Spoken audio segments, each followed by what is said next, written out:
How did he land on that floor plan? I mean, what was his initial thought on that would be something that would work there? Like a lot of clients, he had a list of everything he wanted in the home. We looked at a few different standard floor plans that we had, went through different scenarios and ballpark prices as far as, okay, if we take this plan as a starting point and adjust it to accommodate what you're looking for, here's a rough price. Ultimately, he started watching different YouTube videos of ours, fell in love. I mean, as you see in the tour, he took inspiration from the Timberlake. He took inspiration from the Timber Ranch. He took inspiration from the South Carolina with that wine display. He really pulled a lot of different things together. And as we worked through the ballpark phase and adjusting different standard plans, he ultimately said, this one fits kind of what we're thinking, and ballpark-wise, we're not too far off from where these other ones were, so why don't we just go ahead and start with this other plan and manipulate it? There is no detail that, in my mind, watching that video a couple times here, that wasn't taken into account. I mean, quite honestly, I think it was really a mic drop moment. I mean, that whole video was just impressive. Yeah. No, it turned out beautiful. I mean, I think Justin can attest that you walked into the house and you're instantly greeted by that foyer, which was amazing. And then you just kept going. It's like every room had different level of detail, but they all tied together nicely. It wasn't like when you went into a different room, you're like, oh, this feels like a different space of a different house. Everything was just consistent, but still next level from room to room. Absolutely cohesive. I mean, they used materials in every room that was similar to the adjacent room, the stone, the reclaimed products. But I mean, really the focal point, the feature that I talked about when I got back to Everett was that fireplace. Oh, yeah. I mean, that is just unbelievable. I mean, you talked about taking features and design features from other plans. That's probably something we haven't done before. There's a lot of things we haven't done before, but that is something that was just something we haven't seen. You talk about the fireplace on the side wall or the great room gable end wall. A lot of times you don't think about putting it right in the side of the home. And I think there was a little hesitation from the customer. How is that going to look?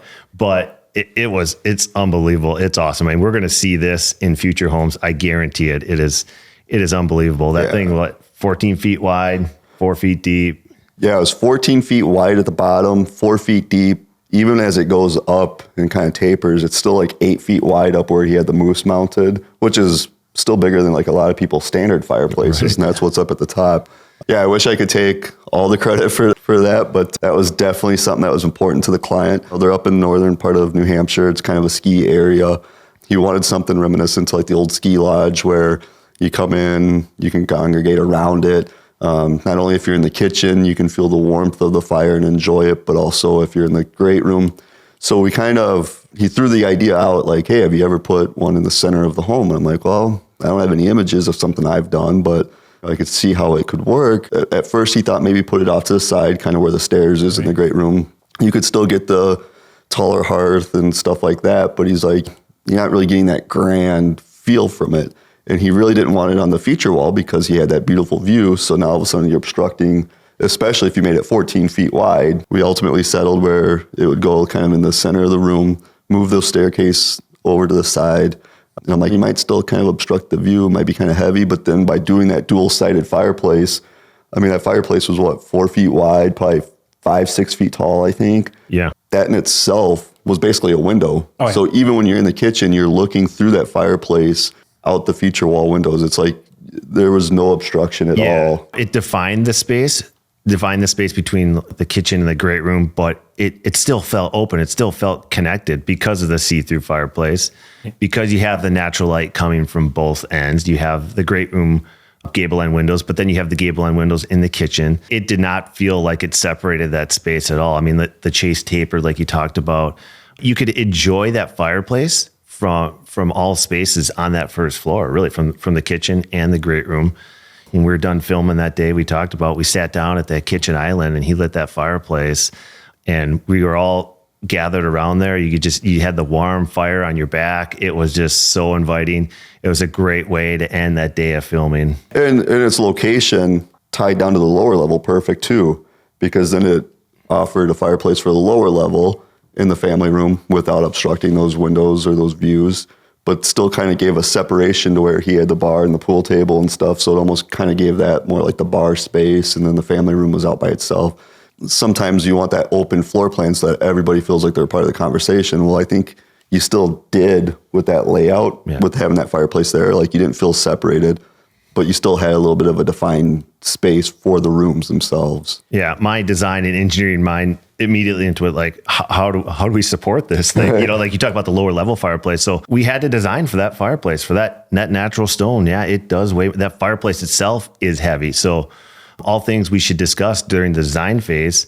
So we put bearing walls below, which then created the opportunity for another fireplace in the lower level. But yeah, just the design and engineering that had to go into that to accomplish that. It's just a testament to our design and engineering team to make that happen for them. And the cool part about that, like I was saying, you brought the outside focal point to the inside of the home. You know, you have that feature wall that you're looking at all the great expanse, the lake, the mountains, and the scenery around there. But then you have the ability to bring something just absolutely beautiful on the inside of the home. So every aspect of that home is just an eye opener, no doubt. Yeah, and the stone selection that they used on that fireplace just tied in so well with down in the lower level, the wainscoting in the dining room, the master bedroom, but really gave it that rugged timber home feel, I felt. Yeah, I mean, the stone, I listed all the rooms. It was obviously the fireplace, the dining room, master bedroom, master bath, entry, the lower level family, the bar area,